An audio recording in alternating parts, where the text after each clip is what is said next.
That said, it puts the onus on government. We have to be ultra competitive as a country, and those have been some of the conversations that premiers have been having. We have to find other ways to make the case for Canada if we're going to be in a permanently tariffed scenario.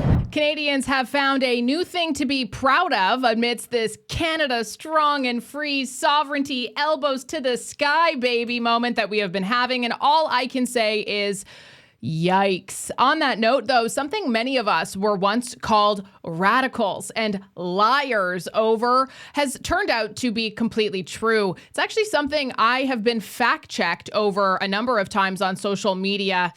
Yeah, karma really sucks for those people, doesn't it? I'm Jasmine Lane. Subscribe, follow, like, comment your thoughts down below and share this video. Lots of epic self-owns today. Mic drops from Danielle Smith, Pierre Poilievre, and politicians, admitting that they are, in fact, the problem while trying to blame everybody else for it. But joke's on them. We see right through you. All that and more coming up today on Over Opinionated. Our new federal major projects office will be open by Labor Day, providing a single point of contact for governments, proponents, and communities for proposals.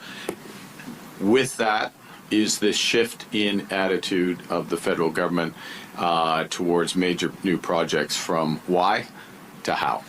Why build to how to build, and how to work together in order to build. I'm sorry, what? That's a major new shift in government thinking. Really? Yikes. Alrighty. Well, Pierre Poilievre writes, Mark Carney is breaking his promise to get projects done fast. Still, no list, just more talk. While we give away our resources at a discount and become more dependent on the U.S., the Liberal government stands in the way of getting things built. We can't wait for every project to go through Carney's thick political filter. We need an open economy where business can get the rapid green light for go-ahead. I can't help but laugh because it's better than crying at the fact that so many other provincial leaders get this, so many other people get this, and it's the Liberals and the NDP who don't, who are not coming to the table at all. And I can't even be disappointed by, those other people who are not coming to the table, who aren't solely based on not the country, not the people of which they swore an oath to serve and to take care of and to do what's in the best interest for, but because of their own ideology, their own activism, their own moral virtue signaling. Well, you can't really virtue signal too much when you are in as much debt as we are, because eventually the truth does in fact need to be told, which we're going to get to in a second here. But just have a listen to David Eby on why he's not on board with everybody else. Well, let's look at what's happening in BC's north around energy. We have the first shipment of LNG from BC's coast. It will make a material difference in Canada's GDP, the largest private sector investment in Canadian history. The proponents are looking at a second phase right now. In terms of traditional energy projects, we also have Cedar LNG and Silism's LNG that are reaching final investment decision or are in construction. So there are major energy projects that are happening that will also benefit Alberta in BC's north. For the pipeline project that Premier Smith is a great enthusiast of, a heavy oil pipeline project, there is no project, there is no proponent, there is no private sector money involved at all that I'm aware of. When Premier Smith crosses those obvious hurdles to get a project done, then let's have those conversations. But to be blunt, we have major projects that are moving ahead, and that's where our focus is. But would it be easier to find an investor if the BC government were open to actually letting that pipeline go to the BC northern coast? Well, we own a heavy oil pipeline right now as Canadians that goes to the BC coast. It's the Trans Mountain Pipeline project. It's up for sale. The federal government can't sell it. The major pipeline proponents that one would expect to be participating in the north are not. And so I think there's a reason for that. I think there's other interest around investment in British Columbia and Alberta. We're supportive if Premier Smith can cross that hurdle of identifying a proponent and an actual project, then let's have that conversation. But in the meantime, we're encouraging the federal government and for ourselves, the focus is on projects with proponents that are ready to go, that are through environmental assessment. And if we do that, we can deliver some really big projects for Canada. BC will be the economic engine, frankly, of the new economy that we're building here in Canada because of our port access to markets, the resources we have, and we're going to facilitate access for other provinces too to get to those markets, just as we always have. It is really interesting to just try to untwist that pretzel that he got himself into there, where he admits, yes, BC is incredibly important for the economic growth and development of Canada's future. But yeah, we're not going to be doing any pipelines, even though LNG, the largest Canadian investment or private investment, in Canadian history, is also a pipeline of sorts. So that is probably the most hypocritical portion of David Eby's statement. And it makes you wonder, why is LNG totally fine to build, but oil isn't? Well, that's quite simple. It's actually just politics. There's no actual reason why one is superior to the other outside of ideology and activism and government lobbying, of which has been quite successful in British Columbia on a variety of different fronts, if you've been following along. Oil is very much demonized by the progressive base. Natural gas, despite it being a fossil fuel, gets a greenwashed pass because it's branded as a transition fuel, a green alternative. But let's be incredibly clear, without Coastal GasLink, LNG Canada wouldn't even exist. It simply wouldn't. So Eby wants to celebrate the LNG investment in his province while opposing the infrastructure that made it possible. But we cannot achieve our shared provincial goals without cooperation from the federal government. Alberta knows this. Saskatchewan knows this, Ontario knows this, and it's time for the federal government to acknowledge it as well. And if Prime Minister Mark Carney doesn't want to work with us, it's not just myself and Scott Moe he'll have to worry about. He'll also have to contend with Premier Doug Ford, who has said many times he'll be all over him like an 800-pound gorilla. So it's time to get rid of the bad laws that have harmed Canada's ability to grow the energy sector and other industries such as mining and manufacturing. By now, you should all know these bad laws that I speak of quite well. Bill C-69, the oil and gas emissions cap, the tanker ban, the net zero vehicle, and net zero electricity mandates. Removing these anti-resource, anti-development laws will allow Alberta, Saskatchewan, and Ontario to attract the investment and project partners we need to get shovels in the ground, grow industries, and create jobs. And wow, is it ever rich hearing Mark Carney continue to say the regurgitated copy and pasted lie that is this. Canadians can be our own best customer, and we're making sure that's the case. And we can give ourselves far more than anyone else can take away and control our destiny together and build. Andrew Scheer on X writes, Mark Carney wants everyone to forget he was Trudeau's senior economic advisor for the past 10 years. He helped Trudeau all along the way. He kept Trudeau cabinet ministers. He believes in all the same extreme policies of the Liberals. Don't let him off the hook. Canadians staying home, that's their business. I don't like it, but if that's what they want to do, it's fine. If you want to ban American alcohol, that's fine. There are reasons why the president and some of his team refer to Canada as being mean and nasty to deal with, okay, because of some of those steps. So, Vashi, what do you make of that? Does it mean that Canada's approach might actually be working? This story and how it's being reported across different platforms is so fascinating to me because you're either, taking part in some heroic act of sovereignty or you're in a petty drama trade war episode for a soap opera. Some headlines say that Canadians are proud to be nasty. What? Why would we ever be proud to be nasty? Others focus on Trump's mean and unpleasant reputation. And a few just talk about the 66% plunge in U.S. alcohol sales, not because people are actively choosing not to buy them in some cases, but because the government has actually removed them from the shelves.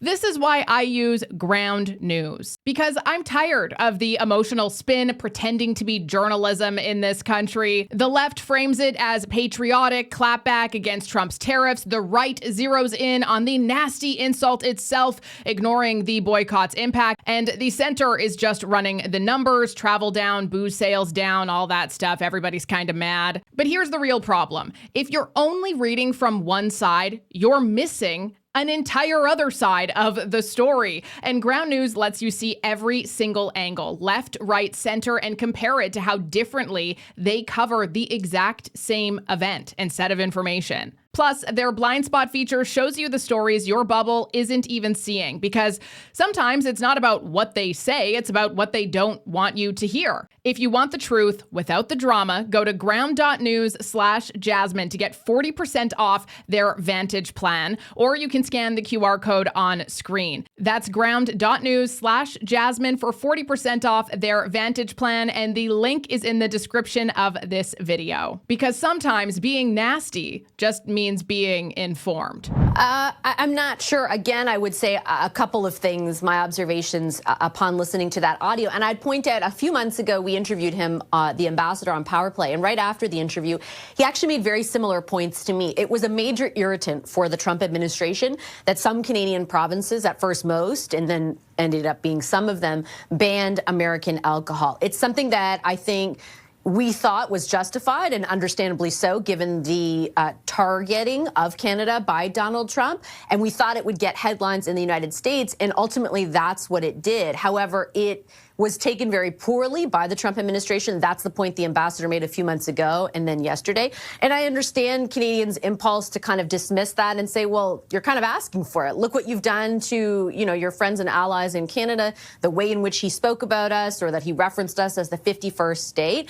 I do think, though, ultimately, when we're focused on the next 10 days, comments like that and the fact that this stuff is an irritant to the president might actually prove to be something substantial that we should keep our eye on. Like, it's not beneath Trump for a small thing to derail an entire relationship with another country or an entire trade agreement with another country, as will be the case over the next 10 days here. I'm not saying that will happen, but I think, our inclination is to be like, oh gosh, here we go. They're just spouting off again. And that may be the case, but it also may be the case that what they spout off on and what they are kind of transparent about in this instance is something that does have a tangible impact on the negotiations, and ultimately if we are able to arrive at an agreement with the United States or not. So it is not nothing. Vassy Kapelos is spot on there, because at the end of the day, no matter how silly you may or may not think this is, it is significant. It does mean something. And the thing that it means the most is diplomacy.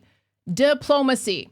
Yeah, Canada has had terrible diplomacy, not just with the United States, with several other nations as well. And not only have we been nasty to the United States for many years, because the Trudeau government never expected Trump would become president again. That's why they felt so confident to call him every name in the book, to paint conservatives as MAGAs. So dumb. Oh my gosh, that's so embarrassing. But they've also been rather nasty to their own people. Congratulations, you're spending more money on taxes than on food, clothing, and shelter combined. That is the finding of the Fraser Institute's July 22nd, 2025 report.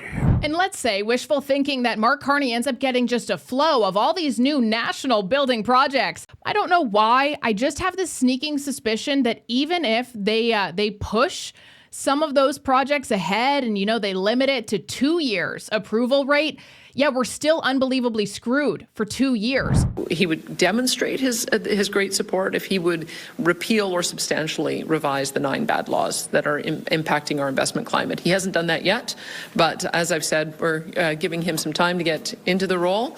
He's got a new legislative session starting up in September, and we'll have a better idea of what kind of revisions he's going to make then. So, Vassy, is that likely to happen? Oh, another good question, Renee. I'm not sure is the honest truth, and that is because the legislation that she's referencing, for example, Bill C-69, which was the piece of legislation or the law that overhauled the approval process, for big projects like a pipeline, that was a marquee piece of legislation for the previous government. During the election campaign, the now Prime Minister indicated that he would stand by that legislation. In an interview I did with him not long after the election, he conceded that actually he would entertain, if it was necessary, shelving that piece of legislation. Now, we haven't seen anything introduced to repeal it, or the tanker ban, for example, in British Columbia, another thing that Premier Danielle Smith is asking for. Those are, additionally, as I referenced in my last answer, big question marks heading into the fall legislative session. They are in particular irritants between Saskatchewan, Alberta, and the federal government, though I would classify them as less of an irritant that you might have seen between those provinces and the previous federal government under Justin Trudeau. Right now, at least, Danielle Smith and Scott Moe are giving Mark Carney more of a benefit of the doubt than they were willing to give Justin Trudeau. How long that lasts remains to be seen. And the reason why there's no investors isn't because people don't want to invest in Canada. Well, I mean, that might be the case nowadays, again, thanks to Liberal policies, as Danielle Smith outlined, but because the government killed the business case. Case in point, TMX. And to have David Eby say, oh, well, we have TMX and nobody wants to buy it. That is because the government had to buy TMX because they made it unbuildable. No private buyer would want to touch that thing unless it was heavily subsidized or offloaded at a massive cost, which, given how much the cost exploded when the government took over due to their own bureaucracy and planning and duration and how everything takes forever to happen inside of this country, that it is completely nonsensical. It is nonsensical. Why on earth would anybody with a brain go from a, $4 billion project to 36-something billion dollar project? That's absurd. No wonder why nobody's buying it. Do you want to know why it costs that much? Oh yeah, the government. And owning the TMX it's politically radioactive. That's the best way that I could put that. Investors are scared of the backlash from activists and protesters and new taxes, all of which are heavily prevalent in Canada's business sector. Not to mention the Liberals and NDP's willingness to bend the knee to those activists and the pressure that they put on. So who's running the government here? So, our government's going to get, I guess, the hell out of the way is my question, because, there's no excuse. This country should be wealthy and we should be rich, but we just keep shooting ourselves in the foot, it seems like, all the time. We have to stop stopping and start starting. I think we laid out some of the ideas on how we're going to do that, but you're right. We just have to get the government out of the way. I asked a businessman in Toronto the other day, what do we need to do to make your business grow? And he said, grant permission. That's it. I don't need a handout. I don't need a subsidy. The only thing that stops me from building the stuff I want to build is I don't have permission to do it. And the stuff he wants to build is housing and commercial real estate. The same is true in resources. We have the second slowest building permits of all of the OECD countries. It takes 3 times longer to get a building permit in Canada than it does in the US or the UK. We could get the government the hell out of the way, we could get building, and we would be the richest country in the world. And let's not mince words here, okay? The new economy, the one Canadian economy that David Eby promotes, that Mark Carney promotes, that everybody who's Liberal and NDP seems to stand behind wholeheartedly without actually recognizing what it is that they are promoting, is not an economy that's revenue generating. Obviously, it is a subsidy-based economy where ideological projects will get pushed through, like the EV market, despite the fact it's going bankrupt, because why? It's not for the greater good of us, our country, our prosperity. No, it is an economy that is reliant on federal money, filled with green tech pipe dreams that are proven to fail, proven not to work, proven not to increase your economy. Take a look at the UK, take a look at Germany as an example, all while ignoring the actual industries that are paying the bills, the actual industries that are the backbone behind how and why any of those activist-fueled ideological ideas are even able to exist in the first place, and that is oil and gas. I'm here to talk to them. Brian Kingston, there is this argument emerging from the First Ministers that even if the sectoral tariffs don't completely go away, Canada is still in a better position with the U.S. relative to everybody else. But for those sectoral, those sectors that are hit, like yours, that's pretty cold comfort. I mean, what's your mood with 10 days to go on this? Yeah, look, of course, it's good to be in a relatively better position than other countries. But at the end of the day, when you have investment that comes into the Canadian market, you are sending product to the U.S. and therefore you're competing with U.S. footprints. So if we have permanent tariffs that make it uncompetitive to build cars and ship them to the States. That is a problem long-term for the industry. That said, it puts the onus on government. We have to be ultra competitive as a country, and those have been some of the conversations that premiers have been having.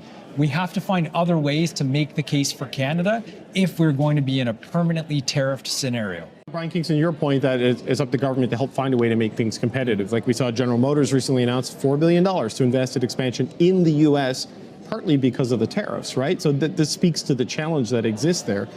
What can Mark Carney and the premiers do to offset something like this? Well, the most important thing right now is to get rid of the federal EV mandate, which I know we've talked about a few times, but this is having a direct impact on the industry today. Auto manufacturers that build cars here that employ Canadians are being forced to buy credits, to restrict their sale of gas-powered vehicles in this country, all to hit arbitrary sales targets. We should not be inflicting that sort of damage on the industry when we're dealing with a much bigger challenge, which is this tariff situation and the threat that the Americans are posing. But if the EV mandate goes away and the tariff persists, there's still a competitive disadvantage there, right? Absolutely. And the reality is no amount of government support will offset access to the world's largest automotive market. You know, there is no such thing as diversifying our industry away to other markets. We have to find some sort of mutually beneficial solution to this ongoing tariff challenge so that the industry can continue to thrive. If we don't have that, the case for building in Canada becomes extremely challenging. I really would like to break down and pick apart all of the details in that shocking Fraser Institute report that Pierre Poilievre referenced earlier in today's episode, detailing that Canadians are indeed paying more for, you guessed it, taxes than any other thing that we spend our money on in this country. So we're going to be breaking that down in tomorrow's episode, just to be smart with time, because people complain when the episodes are too long, as well as the sentencing hearing for the Freedom Convoy organizers, which is taking place today. A verdict should be out today, shortly, ideally, but it does sound like the court case was off to a delayed start earlier by at least an hour or more. So I was hoping there would be something I could update you with before I wrapped up filming. Unfortunately, there is nothing as of right now, so I'll be a little late to it, but we will definitely be digging into that in tomorrow's episode. If you haven't already done so and found some value in today's show and want to stay up to date on what's really going on in Canadian politics, in Canada as a whole, be sure you hit that subscribe button, follow on other platforms as well. Like this video, comment your thoughts down below, and share with anybody who needs a little bit of a wake-up call. And before we officially say our goodbyes, I want to point you to this. Are we just okay with everyone lying now? Just say what you mean, but stop dancing around like you're doing this out of empathy. And the government thinks that we don't know what's true and what's not anymore, that they have to be the ones who tell us what is true and what is not. I think that Canadians, more over than we've ever seen before, are starting to wake up to the idea that we are one of the largest propagandized countries in the globe. And would you say that Canada is kinder and compassionate after 10 years of Liberal? Like, or that our government is more like, when you see the people who can't feed themselves, or the youth who can't afford homes, or the 25% of people living in poverty. Do you see why I've been screaming for 2 years? I find it hard to believe. Would you like me to show you the stats after? Well, I'm sure you're right. We will check. No, obviously. for sure, please do. If you have ever been told to sit down, shut up, or just fact check your own gut, the show is going to be for you.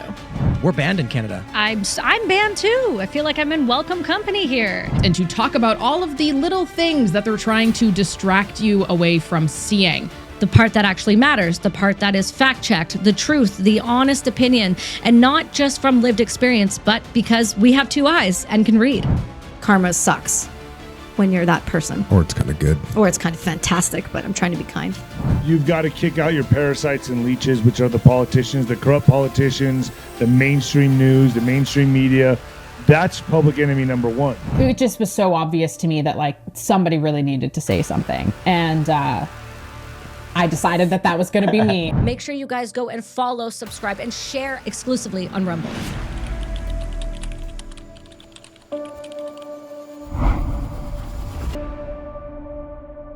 The Quiet Part with Kelsey Sharon and Jasmine Lane debuts exclusively to Rumble this upcoming Monday, July 28th. Many of the topics covered are things that Kelsey and I have been waiting years to discuss publicly, but unfortunately, up until Rumble came around, there was not a truly free speech, no censorship platform that existed, which is why it is going to be exclusive to that platform. And to give you a little bit of a taste, episode number 1, which drops again on the 28th of July, 2025, goes pretty hard in the topic of Sharia law, Islam, and extremism that is plaguing not only the streets of Canada, but many other Western nations. And we really dig into why this is happening and how our governments allowed this to happen, the two-tiered justice system. So give us a follow over on Rumble to make sure that you are up to date when that episode drops. And I will link our channel information in the pinned comment and description of this video as well.